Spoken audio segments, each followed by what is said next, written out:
మీకు బేకింగ్ అంటే ఇంట్రెస్ట్ ఉందా? అయితే కరెక్ట్ గైడెన్స్ కోసం చాకోస్ ఎక్స్‌ప్రెస్ అకాడమీని విజిట్ చేయండి.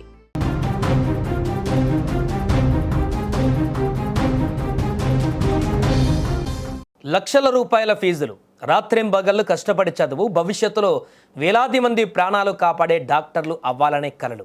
కానీ అదే విద్యార్థుల ప్రాణాలతో ఒక ప్రతిష్టాత్మక మెడికల్ కాలేజీ యాజమాన్యం ఎంత ఘోరంగా చెలగాటమాడుతుందో తెలిస్తే మీ ఒళ్ళు గగుర్లు పొడుస్తుంది. కర్నూలు సమీపంలోని విశ్వభారతి మెడికల్ కాలేజీ హాస్టల్లో ఫుడ్ సేఫ్టీ అధికారులు జరిపిన మెరుపు దాడులలో నమ్మలేని, జీర్ణించుకోలేని భయంకరమైనటువంటి నిజాలు బయటపడ్డాయి. మనం ఇంట్లో పారేసే పాడైన అన్నం కంటే దారుణమైన తిండిని అక్కడ విద్యార్థులకు పెడుతున్నారు. ప్రతిరోజు విద్యార్థులు తినే తిండిలో పురుగులు, దోమలు, ఈగలు దర్శనమిస్తున్నాయి. విశ్వభారతి మెడికల్ కాలేజీలో దాదాపు 1500 మంది విద్యార్థులు చదువుకుంటున్నారు.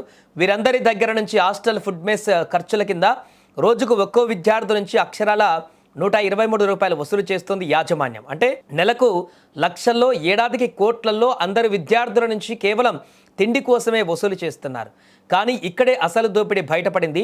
యాజమాన్యం ఆ డబ్బును విద్యార్థుల భోజనానికి ఖర్చు పెట్టకుండా కేవలం 70 రూపాయలకే వేరే వాళ్లకు సబ్ కాంట్రాక్ట్ ఇచ్చేసింది. అంటే విద్యార్థి నుంచి 123 రూపాయలు లాక్కొని కేవలం 70 రూపాయల విలువైన అత్యంత నాశీకరమైన భోజనాన్ని విద్యార్థుల ప్లేట్లలో పెడుతుంది.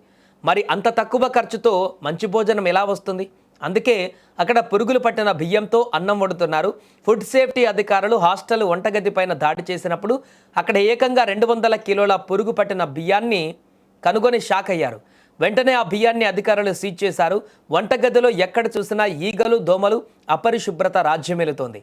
ఇక దృశ్యాలను చూసి చలించిపోయిన అధికారులు ఇలాంటి నాసీ రకమైన పురుగులు పట్టిన ఆహారాన్ని తింటే విద్యార్థులు తీవ్రమైన రోగాల బారిన పడతారని హెచ్చరించారు.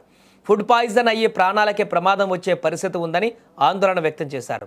అధికారులు తక్షణమే ఈ వ్యవహారం పైన కేసులు నమోదు చేసి అక్కడ దొరికిన ఆహార పదార్థాల శాంపిల్స్ తీసుకొని మరింత లోతైన పరీక్షల కోసం చెన్నైలోని సెంట్రల్ ల్యాబ్కు పంపించారు. ల్యాబ్ రిపోర్టులు రాగానే కాలేజీ పైన మరిన్ని కఠిన చర్యలు ఉంటాయని అధికారులు స్పష్టం చేస్తున్నారు. నా పేరు S Ramachandar, assistant food controller from Kurnool district. మాకు వచ్చిన సమాచారం మేరకు అక్షయ తెరీస్ అనేటువంటి ఒక స్టూడెంటు ఆన్లైన్లో కంప్లీట్ పెట్టడం వలన Vishwabharati medical college boys and hostel ఎందు కొన్ని ఆహార పదార్థాలలో పురుగులు వచ్చినందువలన మాకు కంప్లైంట్ వచ్చింది. ఆ కంప్లైంట్ని సాధారణంగా మేము 7వ తారీఖు విజిట్ చేయడం 8వ తారీఖు విజిట్ చేయడం జరిగింది. ఆ విజిట్ ప్రకారంగా మేము అన్నీ తనిఖీ చేశాము.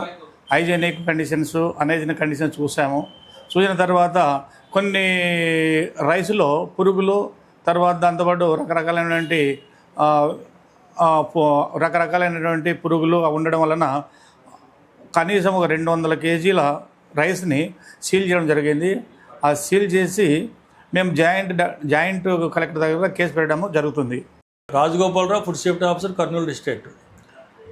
మా ఫుడ్ సేఫ్టీ డిపార్ట్మెంట్కి పీజీఆర్ఎస్లో అక్షర తెరీసా స్టూడెంట్ కంప్లైంట్ ఇచ్చిన అనుసరించి దానిలో భాగంగానే మేము Vishwabharati medical college girls and boys hostel canteen మా ఏఎఫ్సి రామచంద్ర గారి ఆధ్వర్యంలో సడన్గా విజిట్ చేయడం జరిగింది.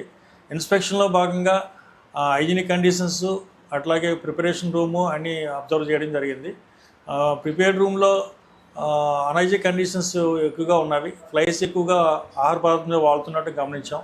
అట్లాగే రైస్ నందు కూడా ఈ వామ్స్, అట్లాగే ఇన్సెక్టిసైడ్ పెట్స్ కూడా విపరీతంగా ఉన్నవి. వాటిని కూడా సీజ్ చేసాము. 200 కేజీల వరకు రైస్ని సీజ్ చేసి జాయింట్ కలెక్టర్ కోర్టులో ఆ కేసు ఫైల్ చేయడం జరుగుతుంది.